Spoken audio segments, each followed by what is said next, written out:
அன்பார்ந்தவர்களே, இயேசுவின் சிலுவை பாதை எதிர்நோக்கின் பாதை, நம்பிக்கையின் பாதை.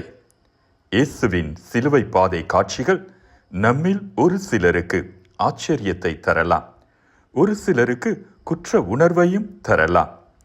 இயேசுவின் சிலுவை பாதை பயணத்தில் நடந்த நிகழ்வுகளில் ஏதேனும் ஒரு காட்சி அல்லது ஒரு வார்த்தை உங்கள் உள்ளத்தை தொடலாம், உங்களை சிந்திக்க தூண்டலாம், உங்களது தனிப்பட்ட துன்பங்களை நினைக்க வைக்கலாம். இயேசுவின் சிலுவை பாதை நமக்கு அவ நம்பிக்கையை தருவதில்லை, மாறாக எதிர்நோக்கையும் நம்பிக்கையையும் தருகிறது.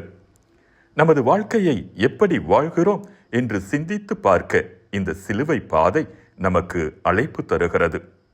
நமது வாழ்க்கை பயணத்தில் நாம் ஒருபோதும் தனியாக இல்லை என்பதையும், இயேசு நம்முடன் பயணிக்கிறார் என்பதையும் புரிந்து கொள்ள வைக்கிறது. நாம் இயேசுவின் பாடுகளோடு ஒன்றிக்கிற போது நமது இதயத்தின் ஆழத்தில் இயேசுவின் பிரசன்னத்தை நம்மால் காண முடியும். அவரே வழியும் உண்மையும் வாழ்வுமாய் இருக்கிறார் என்பதை புரிந்து கொள்ள முடியும். வழியும் உண்மையும் வாழ்வும் நானே, என் வழியாயன்றி எவரும் தந்தையிடம் வருவதில்லை என்கிறார் நம் ஆண்டவராகிய இயேசு கிறிஸ்து.